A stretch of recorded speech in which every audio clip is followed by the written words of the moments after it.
Gracias, amigo, por seguir en sintonía en su programa Debates de Ideas por Hilando Fino TV, televisión a otro nivel. Y desde ya, la persona que le habíamos comentado, el licenciado Manuel Montaz, catedrático y economista, viene a hablar con nosotros acerca de todo lo que está pasando a nivel nacional y a nivel mundial, porque una persona que se mantiene siempre bien informado y actualizado con todo lo que tiene que ver en el ámbito económico, y también quisimos traerlo por el tema del COVID-19. Víctor.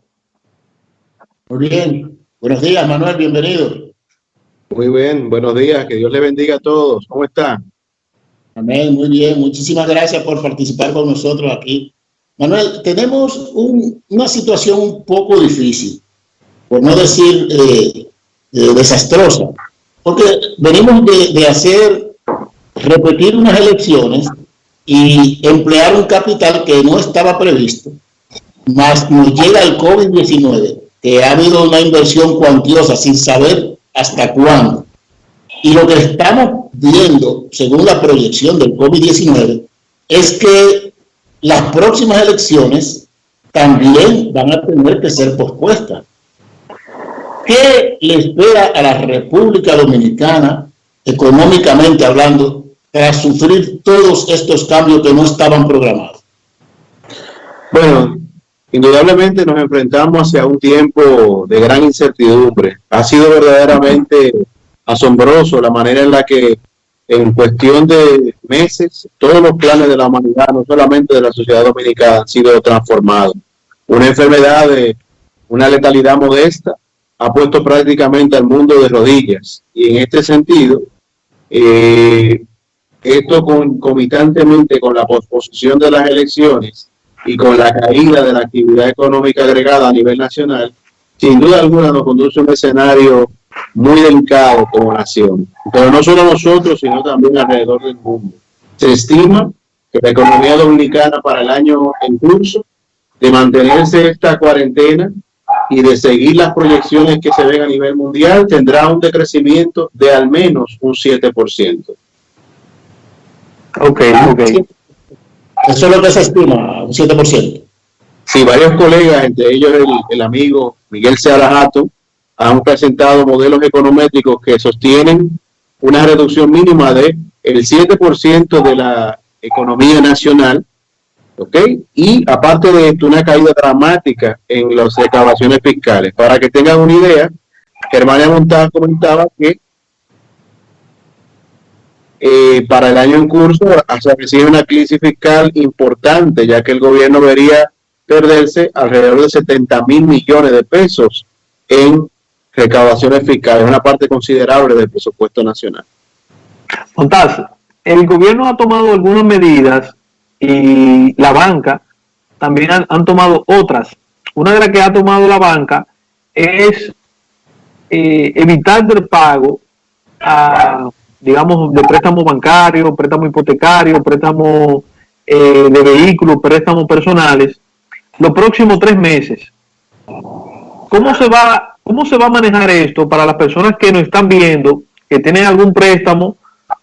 ¿Cómo la banca va a manejar esto? Yo dejaría de pagar esos 3 meses, lo voy a pagar todos juntos, luego que pase la cuarentena, o mi banco lo va a llevar a, ejemplo, si mi préstamo vence en 1 año, mi banco me va a decir, bueno, ahora tu préstamo no vence en 1 año, sino ahora vence en 1 año y 3 meses. ¿Cómo se manejaría esto a nivel de la banca? Mira, en este momento, que es un entorno cambiante, pero cambiante en el sentido de la banca a favor del consumidor por la situación que hay, tenemos que hay una posposición del pago. Es decir, que los intereses correspondientes a estos 3 meses se van a cargar más adelante a la vida del préstamo. Lo más natural es que el préstamo, tú pagues los intereses cuando se restablece la situación de estos 3 meses y que la vigencia del préstamo se extienda por algunos meses atendiendo a esto. Ahora, si tú me preguntas a mí, como el gobierno está viendo que hay una caída de la actividad económica a nivel general y está estimulando a la banca a que salga a prestar dinero, yo entiendo que lo más normal y natural es que pasada la crisis, cada uno de nosotros se acerque a su banco para renegociar la deuda. ¿Por qué renegociar la deuda? Bueno, porque como hay unas tasas de interés más blandas que vienen como parte del paquete de rescate económico a la nación, usted podría ser beneficiado con un préstamo con una tasa igual pero más tiempo, con lo cual bajan las cuotas, o un préstamo con una tasa ya más blanda para consolidación de deuda. O sea que lo importante en este tiempo es, si usted tiene la posibilidad, abonarle, no tiene que abonar una cuota completa a esos préstamos, claro está, priorizando la situación de su hogar, pero una vez termine estas crisis, o al menos se mejore, vamos a tener la oportunidad de renegociar. Pero concluyendo con tu pregunta puntual, en estos meses lo que se decretó fue una suspensión de los cargos por mora, una suspensión de los recargos, y tenemos esta gracia de hasta 3 meses para poder pagar los intereses de este periodo y seguir pagando nuestro préstamo con normalidad más allá de este periodo. Bueno, Montaz, yo estaba muy preocupado por el rumbo que se supone tomaría la economía de la República Dominicana luego de todo este conjunto de cosas que nos ha llegado repentinamente. Pero cuando tú dices que un grupo de economistas, en base a estudios, dicen que es posible que el gobierno central deje de percibir 70.000 millones por recaudaciones fiscales, esto me mueve más la preocupación. Ahora estoy más preocupado de cómo estaba, porque ¿qué representaría 70.000 millones que deje de recaudar el Estado Dominicano para este pueblo, Manuel? Bueno, representaría de nuevo la misma situación a nivel macro que todos los ciudadanos enfrentan. Habría que renegociar las deudas a nivel internacional de la economía dominicana, porque el servicio de la deuda y el pago de los intereses de la deuda representan una parte importante del presupuesto. También significa que los programas de asistencia social y también el gasto electoral deberían de ser revisados. Sin duda alguna va a ser un periodo en el que debemos todos como nación, desde el gobierno predicando como el ejemplo, hasta nosotros como ciudadanos al frente de nuestra residencia, nuestras familias, actuar con cautela y con moderación, ya que hay muchos factores. Es una epidemia que nunca se había visto, una epidemia en vivo. La humanidad ha pasado por epidemias mayores. De hecho, la influenza española mató una cantidad abrumadora, más de 150 millones de personas alrededor del mundo, pero ahora tenemos la diferencia de que las personas lo ven en vivo y hay un pánico, hay una ansiedad inminente que lleva a las personas a comportarse de una manera importante. Además, debo añadir que tenemos rumbo a los 700.000 trabajadores suspendidos. Actualmente andan más, menos, pero se estima que al menos 700.000 trabajadores serán suspendidos. Y es importante que el público conozca la diferencia entre suspensión y cancelación del contrato de trabajo, pero es de esperarse que buena parte de los suspendidos se conviertan en efectivamente desempleados si esta situación no mejora. Ahí vamos a montar. El gobierno ha puesto el plan FASE, que algunas empresas a partir del 2 de abril se han comenzado a acoger a este plan. Suspender algún tipo de personal, pero tienen acceso a un subsidio que va a dar el gobierno para este tipo de personas que se acojan a este plan. Sin embargo, ya hemos tenido denuncias de personas que están poniendo a los empleados que se acogen a este plan a firmar cartas diciendo que si esto pasa los 2 meses y no hay ninguna actividad social, pues entonces ellos no tendrían ningún compromiso con sus cesantías o ningún compromiso laboral con la empresa.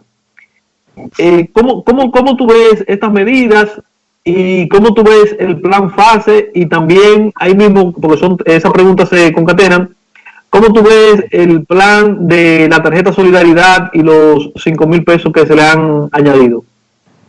Miren, recordemos que la República Dominicana es un país de algo más de 11 millones de habitantes, con una tasa de dependencia de alrededor de 3 personas por habitante. Quiere decir que 1 millón de empleos alcanzan, impactan directamente alrededor de 4 millones de personas. Y las medidas tomadas por el gobierno a través de programas FASE son importantes y necesarias, ya que este programa lo que permite es que el empleador tiene un subsidio de hasta 500 pesos por cada uno de sus colaboradores. La idea del plan FASE es: el trabajador va a recibir durante estos meses el 70% de su salario bruto.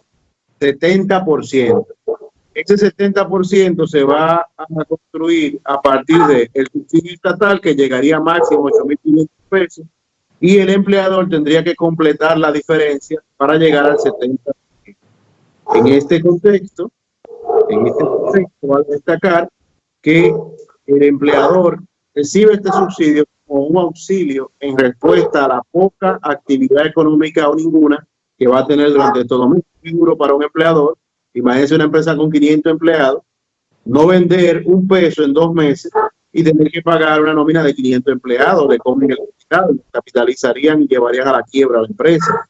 Es una medida importante y necesaria. Yo la saludo. De la misma manera, la contribución del gobierno a través de la tarjeta de solidaridad es una medida importante también para la familia. De hecho, preferible a la distribución directa de alimentos por un tema ya sanitario.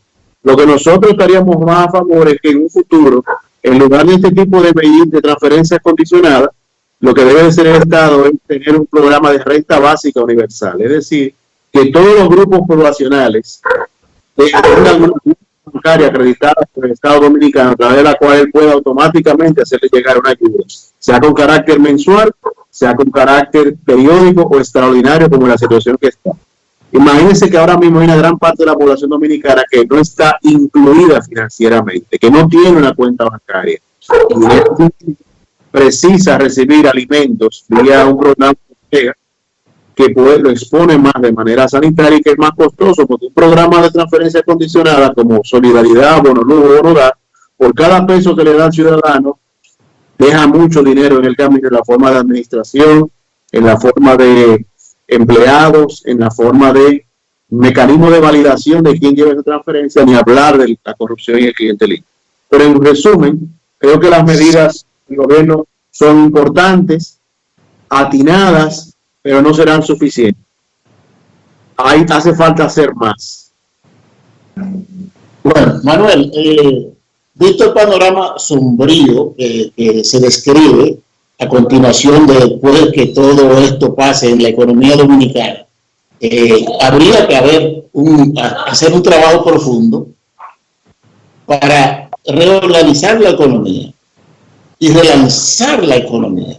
Tú, como experto, ¿cuáles serían las medidas que deberían tomarse para ese relanzamiento de la economía luego de que todo esto pase con el panorama que ya nos has pintado?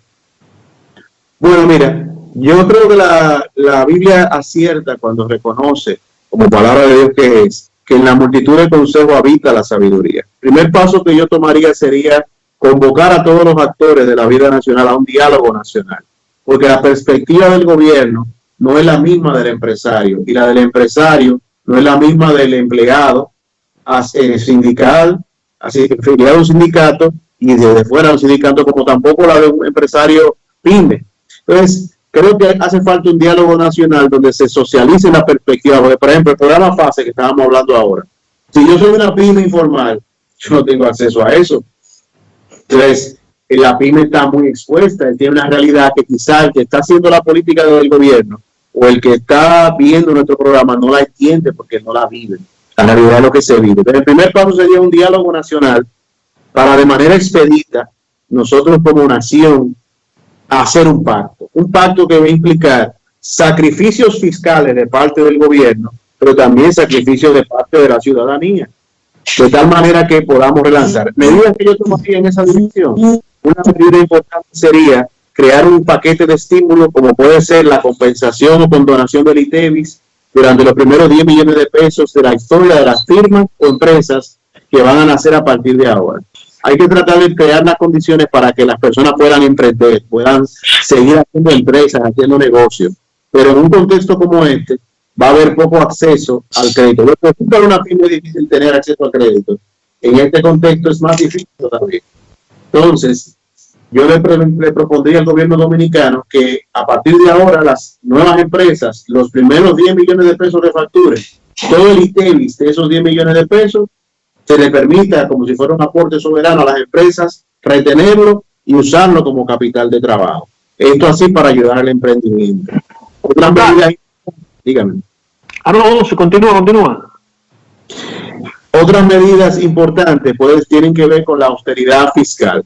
El gobierno tiene que elevar la calidad del gasto público y nosotros los partidos políticos, los que participamos en los partidos políticos, también debemos de poner nuestra aportación vía donaciones y también en la medida de lo posible permitiendo al Estado disponer de parte del dinero que actualmente o tradicionalmente se utilizaba para actividades políticas, también procurando que la actividad política se realice de manera sanitaria o segura. Esas actividades de masa en este momento no creo que son oportunas. Finalmente, también desde el punto de vista de las empresas, tenemos que hacer un esfuerzo por los que tenemos empresas, tratar de manejar la cartera de créditos de los clientes, tratar de honrar los compromisos asumidos con los trabajadores y de la misma manera tratar de buscar la manera de reinventarnos en este tiempo, porque es una cosa importante.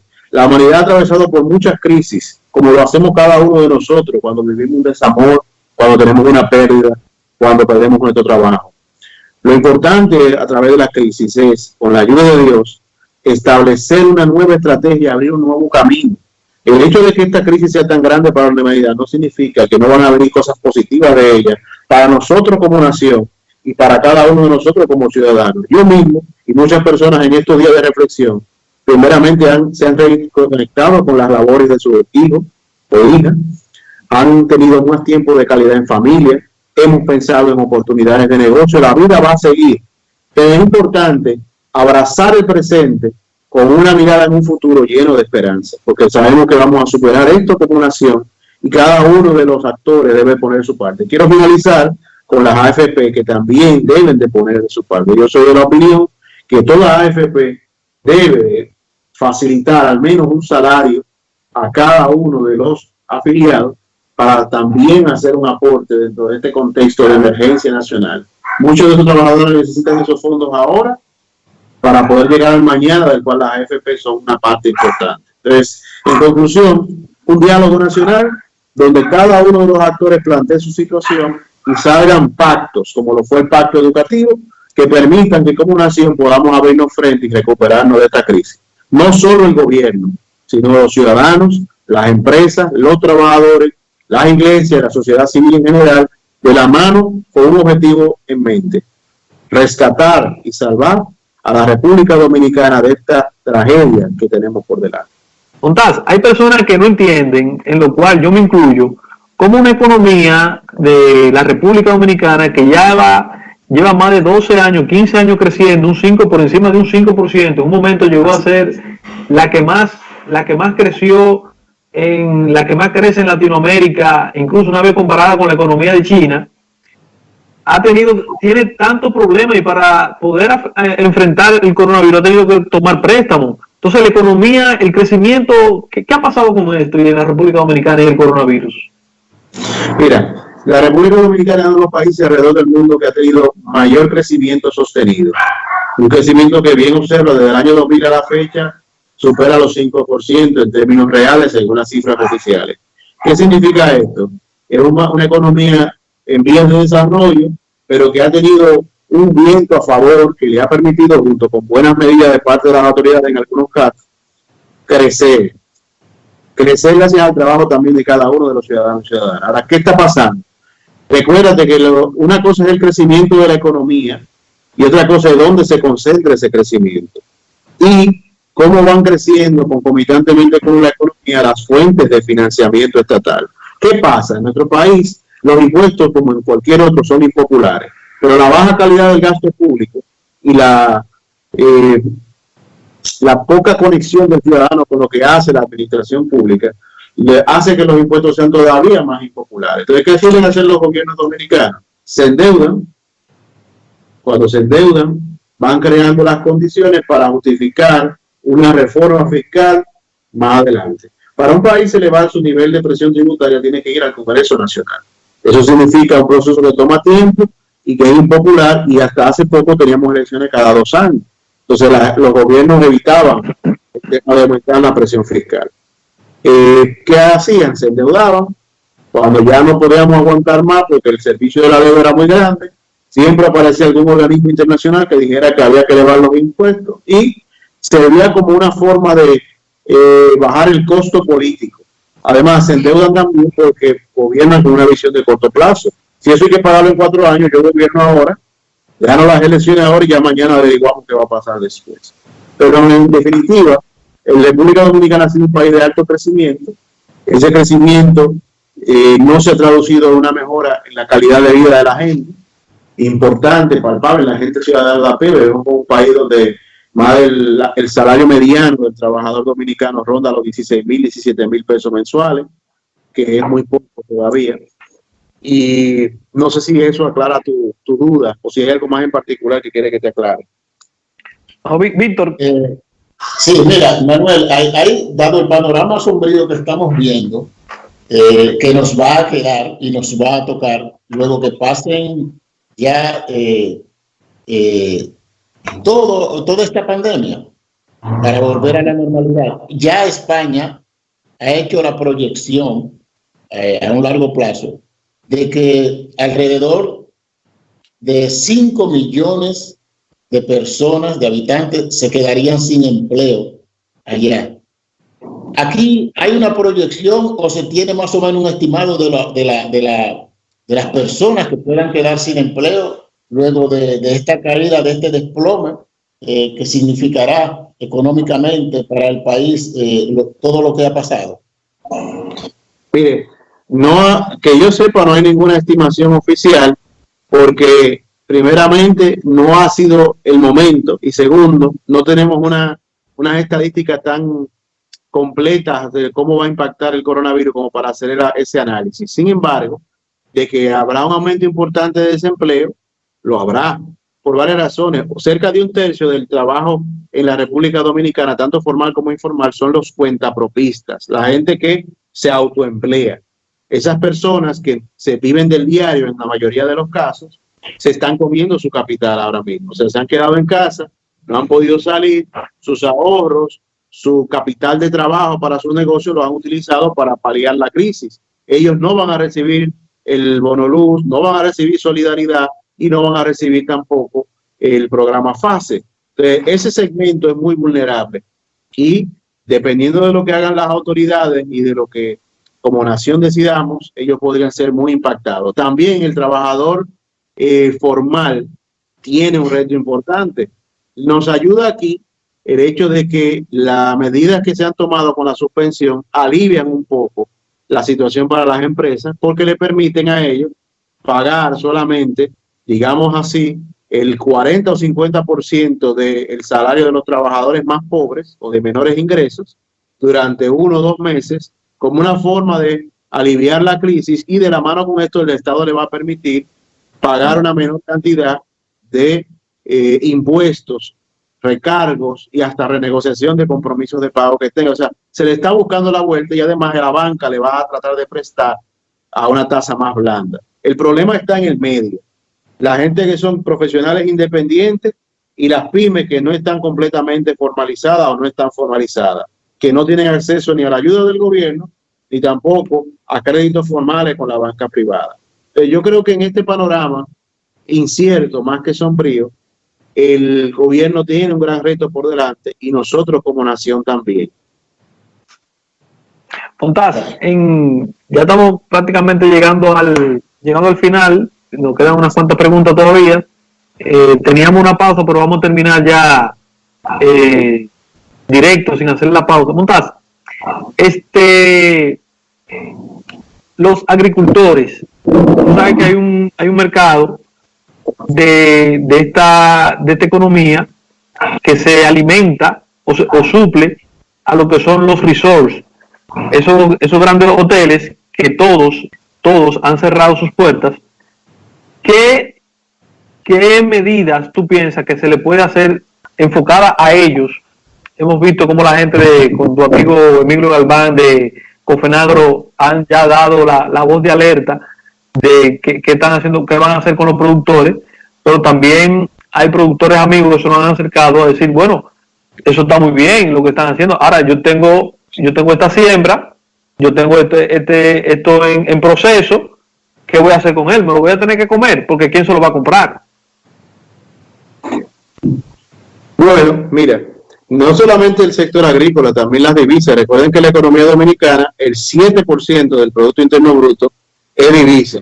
Divisas que la mitad de ellas son de más de 15,000 mensuales, que nos mandan del exterior, donde también la crisis ha impactado. O sea, que va a impactar por el lado de la divisa y el lado del turismo. ¿Qué podemos hacer con los productores agrícolas? Hay varias cosas que se pueden hacer. Una de ellas, que yo entiendo sería muy valorada por muchos de ellos, sería ordenar a las empresas de supermercados y mayoristas a pagarle de contado a todos los productores agrícolas. Muchos de estos productores agrícolas, a excepción de algunas empresas que les pagan, como dicen ellos, al cacarazo, tienen que vender a crédito. Yo creo que en este tiempo, una muy importante sería permitir que se le pague de contado al pequeño productor para ayudarlo a que se integre más a la economía y pueda mitigar los costos y alargar la rentabilidad de su operación. Otras medidas que se pueden hacer para los productores agrícolas, para fomentarlo, pueden ser para el muy corto plazo una reducción importante de los impuestos, que le permita a ellos integrar una mayor cantidad de productos. En ese sentido también, creo que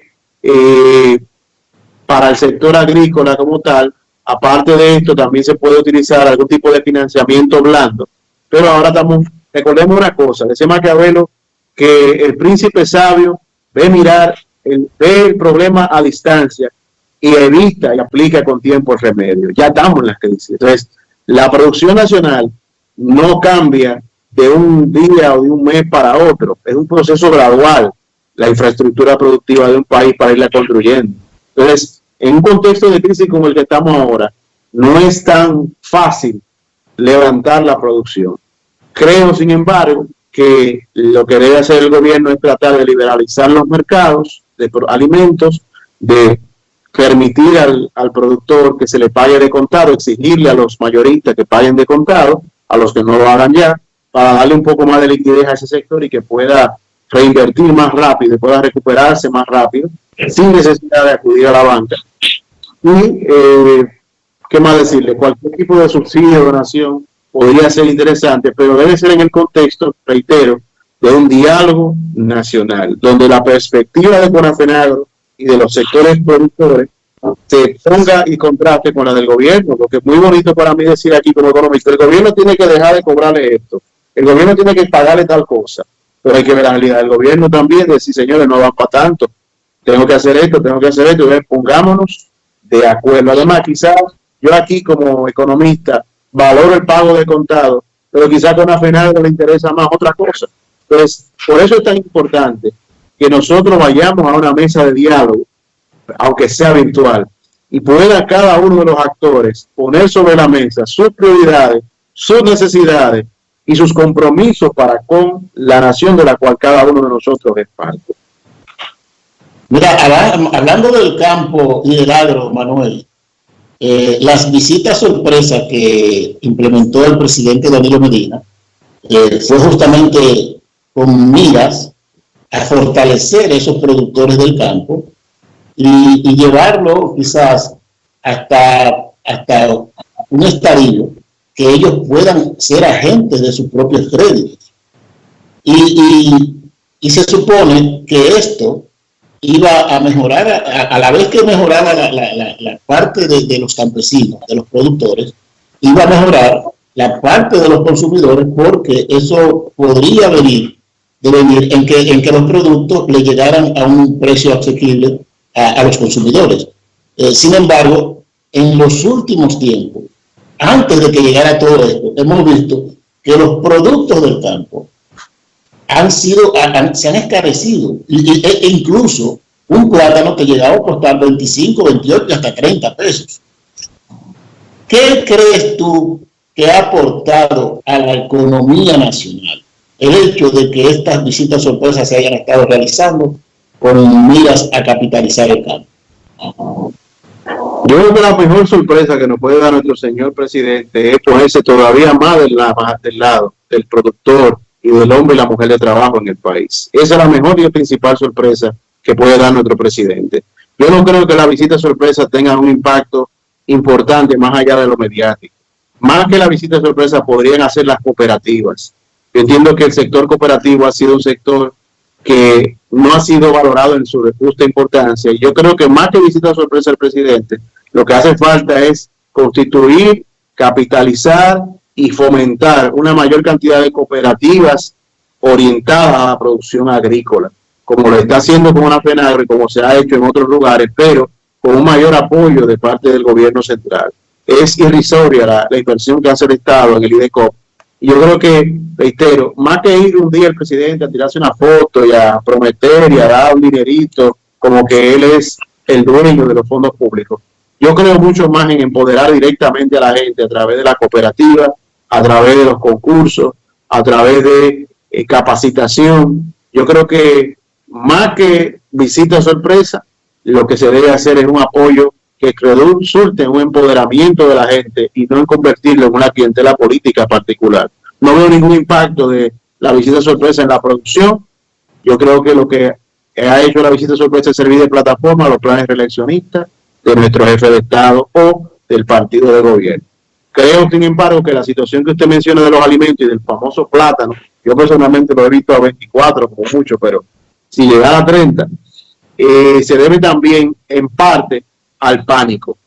Como hay una situación de escasez, o la gente entiende que puede haber una situación de escasez, como corren rumores y fake news en medios de otro calado, la gente acude a comprar en masa, y es una ley básica de la economía: aumenta la escasez, aumentan los precios, fruto del juego de la oferta y demanda, el colmado, el supermercado. Pero yo le estaba hablando porque yo compré plátano a 25 y hasta 28 pesos, mucho antes de que nos llegara esta desgracia que tenemos de pandemia. Antes de. O sea, no te estoy hablando de dada esta situación ya, que la gente entra en pánico y se va a los supermercados y quiere llevarse todo. No. Mucho antes de eso. Mucho antes. Era la situación. Bueno, ¿qué le puedo decir?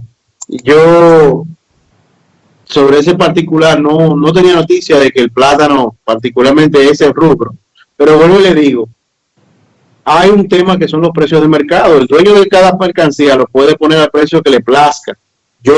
Cuando yo voy a un sitio y veo que el plátano está más de 22 pesos, no lo compro, compro otra cosa. Y cuando la acumulación aludían a que las cargas compradas en los campos se sobrevaloraban por el combustible que se había disparado en ese entonces.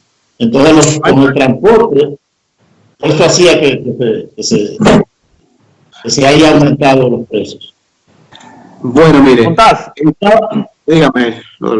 mira, estamos hablando con Manuel Montaz, quien es economista, también es catedrático de la Universidad Pucamaima, pero también es un alto dirigente político y conocedor de la política dominicana. Este tema del coronavirus a nivel, como lo han estado manejando los diferentes actores políticos, ¿tú piensas, qué tú piensas, quién le ha sacado mayor ventaja, quién tiene que arreciar? Ya, ¿cómo ves el tema de las elecciones para mayo? Ya en los 5 minutos que nos quedan, para que tú nos hables un poco de ese panorama político electoral y cómo tú has visto la gestión del ministro de Salud Pública. Bien, bueno, en la parte de las elecciones yo creo que las condiciones están dadas para que exista una posposición que la ley permite de las elecciones. Creo que no es prudente realizar unas elecciones ahora. Entiendo que debe haber una unidad en torno a que la Junta Central Electoral debe, si la pospuso por un fallo informático, ¿cuánto no más por la salud del pueblo dominicano? Entiendo que las condiciones serían más favorables a un escenario de elecciones hacia el mes de junio, el 12 o el 14 de junio, como han planteado ya varios partidos. Y cuando estemos más cerca de esa fecha, ver valorar más objetivamente esa posibilidad y esa realidad. Eso en cuanto a la fecha de las elecciones. O sea, definitivamente yo no creo que pueda haber elecciones ahora, por mucho que le convenga al partido de gobierno que se hagan ahora, porque el partido de gobierno es quien más tiene para ganar si las elecciones se hacen en mayo o muy cerca de la fecha de mayo, habida cuenta de que como hay un miedo, como hay un riesgo de contagio, se entiende que aquel partido o aquel grupo político que tenga más recursos para llevar a la gente al poder o más incentivos para llevar a la gente a votar, va a poder salir beneficiado en ese contexto. ¿Cómo se está manejando la crisis? Yo pienso que en general el gobierno ha tenido un desempeño razonable, no diría que muy bueno, pero entiendo que ha tomado decisiones importantes y correctas en muchos casos.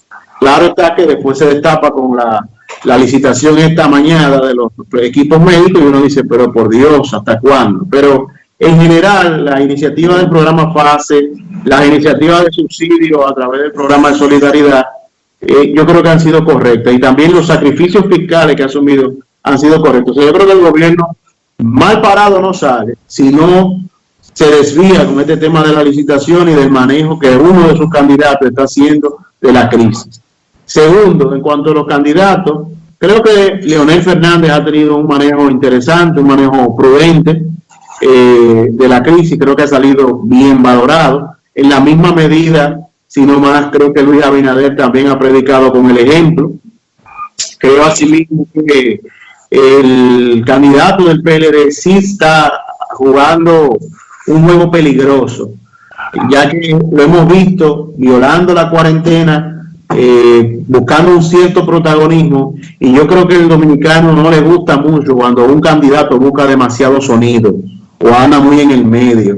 Creo que a Gonzalo Castillo, si bien como ciudadano es bienvenido cualquier aporte que quiera hacer, porque él, como usted o como yo, puede hacer un aporte, entiendo que está transitando un camino peligroso al tratar de, con estas ofrendas, con estos donativos, con estos operativos, posicionarse electoralmente. En resumen, yo pienso que esta crisis favorece en cierto modo al PLD si se hacen elecciones en mayo o junio. Más allá de mayo, un escenario difícil pero no descartable de elecciones en julio podría ser más dañino al PLD, porque en la medida en que se vayan aumentando los fallecidos, los enfermos, que se evidencien más las carencias de nuestro sistema de salud fruto de lustros, por no decir décadas, de subinversión, podría salir perjudicado de la crisis. En conclusión, entonces, creo que los candidatos lo han hecho en general bien, el manejo de la crisis. Creo que Leonel Fernández ha sido de los que mejor lo ha manejado, también Luis Abinader. Gonzalo Castillo creo que lo ha hecho regular, creo que puede irle mal por estar buscando excesivo protagonismo, y creo que el PLD va a tratar de lograr que las elecciones se hagan lo más cercano a mayo posible para capitalizar el momento de protagonismo e inactividad de la oposición y así poder lograr un resultado electoral algo mejor que el que hasta hace unos meses le daban los principales sondeos a nivel nacional. Bueno, de mi parte esa fue la última pregunta. Víctor, ¿tiene algo más? No, está bien. Yo lo que quería decirle a Manuel, quería felicitarlo por el manejo de los temas, y me parece que Manuel debería ser un economista de consulta de nuestro programa. Ojalá y eso se pueda más adelante, Manuel. Muchísimas gracias por participar. Cuenten con eso. Que Dios le bendiga abundantemente. Y una última cosa al público que nos sigue. Recordemos, esta crisis va a pasar. Y con la ayuda de Dios, estas situaciones que hoy se ven sombrías, mañana pueden ser la base de un nuevo amanecer. Nosotros nos vamos a levantar como nación de esto. Nosotros como familia vamos a salir adelante. No es el momento de abandonarnos a la desesperación ni al futuro sombrío. Por más cifras, por más economía, por más quiebra, por más desempleo, por más rumores de guerra y de tragedia que vengan, con todo y eso, este es el único país en el mundo cuya bandera lleva a Dios en el corazón. Este es un país que ha demostrado ser extraordinario en el manejo de la crisis, y este es un país afortunadamente bendecido. Y yo tengo mucha fe, quiero que el televidente también comparte ese sentimiento, de que nosotros como nación vamos a salir a un mundo distinto, pero no necesariamente peor que el que hayamos dejado atrás. Que Dios me lo bendiga a todos. Bueno, muchas gracias, Manuel. Tuvo con nosotros el economista Manuel Montaz, catedrático, economista y catedrático de la Universidad de Pucamaima. Nosotros volvemos mañana en más en Debates de Ideas por Hilando Fino TV, televisión a otro nivel. Bye bye.